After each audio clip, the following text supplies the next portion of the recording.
जम्मू कश्मीर से आई खबर ने आज काफी सुर्खियां बटोरी। जम्मू कश्मीर के उपराज्यपाल यानी एलजी मनोज सिन्हा ने उमर अब्दुल्ला सरकार द्वारा प्रस्तावित Jammu Kashmir transaction of business rules की फाइल को लौटा दिया है। उमर अब्दुल्ला सरकार द्वारा मार्च की शुरुआत में ही ये फाइल एलजी के पास उनकी मंजूरी के लिए भेजी थी। तकरीबन 2 महीने पहले इसे पहली बार जम्मू कश्मीर कैबिनेट की मंजूरी के बाद एलजी की मंजूरी के लिए भेजा गया था। ट्रांजैक्शन ऑफ बिजनेस रूल्स आखिर है क्या, और इसे समझना जरूरी है क्योंकि आज ये बहस का मौजू बना रहा। तो ये रूल जो स्पष्ट करना चाहता है कि जम्मू कश्मीर में सचिवालय, सेक्रेटरीट और अन्य सरकारी कार्यालय कैसे काम करेंगे, क्योंकि 2019 के बाद से जम्मू कश्मीर की जो परिस्थितियां थी वो बदल गई थी। रियासत को 2 हिस्सों में तकसीम किया गया था, बांट दिया गया था, यूनियन टेरिटरी में बदल दिया गया था। चुनी सरकार के सामने तब उसके बाद कामकाज को लेकर एक चुनौती दरपेश हुई कि आखिर कामकाज कैसे किया जाए। और उसके बाद ये देखा गया कि जम्मू कश्मीर में एक सब कमेटी सरकार द्वारा आयोजित की गई, बनाई गई, जिसमें 9 मेंबर शामिल किए गए, जिसमें Bharatiya Janata party, national conference और साथ ही साथ कांग्रेस के मेंबर इसमें शामिल किए गए और अध्यक्ष बनाया गया स्पीकर को। अध्यक्ष स्पीकर अब्दुल रहीम राथर की सरबराही में कई बार मीटिंग्स हुई और इस कमेटी में यानी सब कमेटी में पीडीपी को शामिल नहीं किया गया था क्योंकि उनके 3 एमएलए हैं इस बार की विधानसभा में। लेकिन उन्हें नहीं शामिल किए जाने पर हमने देखा कि पीडीपी अध्यक्ष महबूबा मुफ्ती ने कड़ी प्रतिक्रिया भी जाहिर की थी। तो बहरहाल ये कमेटी बनी और बिजनेस रूल्स को लेकर कई पन्नों की एक लिस्ट तैयार की गई। फिर उसके बाद भेजा गया एलजी मनोज सिन्हा के पास ताकि उनकी मंजूरी के बाद इसे इस यूनियन टेरिटरी में लागू कर दिया जाए। अब सवाल ये उठता है कि आखिर एलजी ने इस फाइल को रोका क्यों, इसके पीछे की वजह क्या है।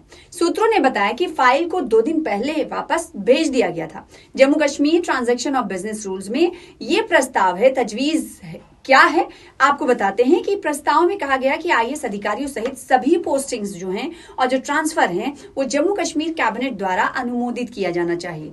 हालांकि जम्मू कश्मीर पुनर्गठन अधिनियम की धारा 53 में स्पष्ट रूप से कहा गया है कि उपराज्यपाल यानी एलजी अपने कार्यों के दौरान अखिल भारतीय सेवाओं और भ्रष्टाचार निरोधक ब्यूरो से संबंधित मामलों में अपने विवेक से काम करेंगे। इसके अलावा ऐसे मामले जो विधानसभा की शक्तियों से बाहर हैं और या किसी न्यायिक कार्य के अभ्यास से संबंधित प्रक्रियाएं हैं, उसको लेकर इसमें बातचीत की गई है। और अब इस पर प्रतिक्रियाएं क्या कुछ आई हैं, अलग अलग पार्टियों की प्रतिक्रियाएं आई हैं। नेशनल कॉन्फ्रेंस के senior leader advocate Ratanlal Gupta ने बिजनेस रूल्स मामले पर काबीना की सब कमेटी की तमाम जो सिफारिशात थी उसे मुस्तरद किए जाने पर मायूसी का इजहार किया है। उन्होंने कहा है कि ये बदकिस्मती है और साथ ही साथ रतनलाल गुप्ता ने कहा कि उमर अब्दुल्ला हुकूमत लोगों की चुनी हुई सरकार है और लोगों की जबरदस्त हिमायत के बाद इख्तियार में आई है और उसके पास लोगों की आला तवक्कात पर पूरा उतरने के मुकम्मल इख्तियारात होने चाहिए। इसको लेकर उन्होंने क्या कुछ कहा है, सुनिए। कि डेमोक्रेटिकली चुनी हुई सरकार, लोगों ने जब इस विश्वास पे वोट दिया था, इस उम्मीद पे वोट दिया था कि पिछले 10 सालों से यहाँ डेमोक्रेसी नाम की चीज़ नहीं थी जम्मू कश्मीर के अंदर। उन्होंने बड़ी, मैं कहता हूँ, जो उनके पास एक वो थी ना मन के अंदर जो बात थी उसको सामने रखते हुए और डेमोक्रेटिक वैल्यूज़ को रिस्टोर करते हुए उन्होंने अपने वोट का हक दिया, इस्तेमाल किया वहाँ और डेमोक्रेटिकली एक सरकार चुनी इस उम्मीद से कि जम्मू कश्मीर के अंदर यहाँ जो सरकार बनेगी वो लोगों की सरकार होगी और लोगों के लिए काम करेगी, लोगों के हित में काम करेगी। कि फलां पावर उनके पास रहेगी, फलां पावर इसके पास रहेगी। Government is government with full powers. बड़े दुख के साथ हमें कहना पड़ रहा है कि मैं समझता हूँ कि डेमोक्रेटिकली चुनी हुई एक सरकार ने, जिसकी उन्होंने सब कमेटी सीएससी की जो रिकमेंडेशन उन्होंने दी, मैं समझता हूँ वो तो लोगों की डिमांड थी, उसके मुताबिक दी उन्होंने कि साहब हम लोगों की सेवा भावना के लिए आए हैं, यहाँ पे लोगों की सेवा करना चाहते हैं, लोगों की दुख तकलीफें दूर करना चाहते हैं और लोगों के लिए काम करना चाहते हैं। आप उस काम में भी अड़चने डालने की अगर कोशिश कर रहे हैं तो फिर खुदाई ऑफिस है कि इस जम्मू कश्मीर का क्या बनेगा और कैसे चलेगा।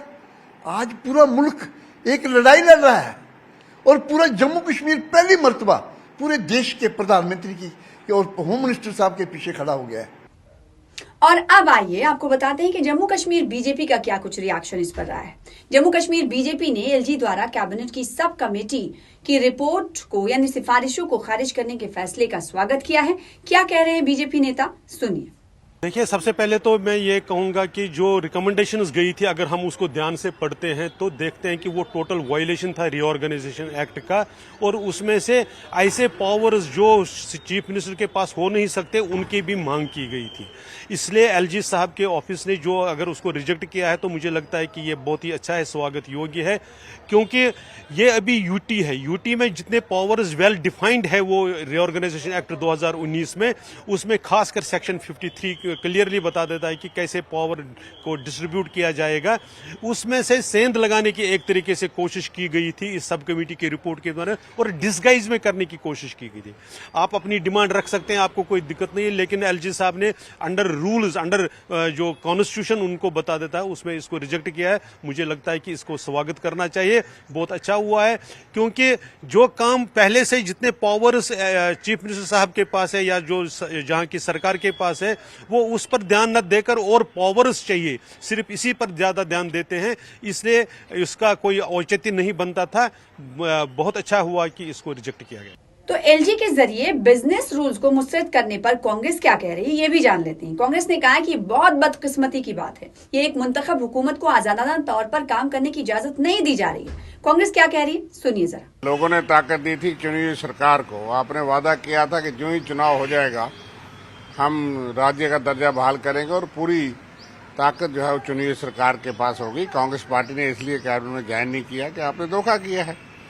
7 महीने से सरकार चुनी हुई बैठी हुई है, और वो एक एसी या एसडीएम लेवल की तहसीलदार की ट्रांसफर तक झगड़ा जो है वो बीजेपी जो है वो करवा रही है। रिमोट कंट्रोल से बीजेपी चलाना चाहती है और चला रही है। जिस चीफ मिनिस्टर के पास पुलिस की लाठीचार्ज के पावर नहीं है और ट्रांसफर की पावर नहीं है, उनकी बुशखानी तो है, और सरकार को ना चलने देना ये धोखा है डेमोक्रेसी के साथ, लोगों के मैंडेट के साथ। जो भी सरकार बने, जिसको लोगों ने मैंडेट दिया उसको चलने देना चाहिए। और पिछले 6 महीने से 7 महीने से आपके बिजनेस रूल नहीं है, पावर डिफाइन नहीं है, कौन ट्रांसफर, कौन काम, कौन करेगा। तो कांग्रेस पार्टी क्या मांग करती है? कांग्रेस पार्टी का ये पहले ही अंदेशा था कि केंद्र सरकार और बीजेपी अपनी पावर्स को नहीं देना चाहती, इसीलिए स्टेट का दर्जा वापस नहीं दिया। इसीलिए उन्होंने आज बिजनेस रूल को फिर रोक दिया, और वो पावर्स जो एलजी के पास उन्होंने चुनाव से 15 दिन पहले जो बची खुची पावर थी वो भी एलजी को दे दी। और इसलिए चुनी हुई सरकार के पास कोई पावर्स नहीं है। लोगों का साथ धोखा है, लोगों के साथ बेइंसाफी है।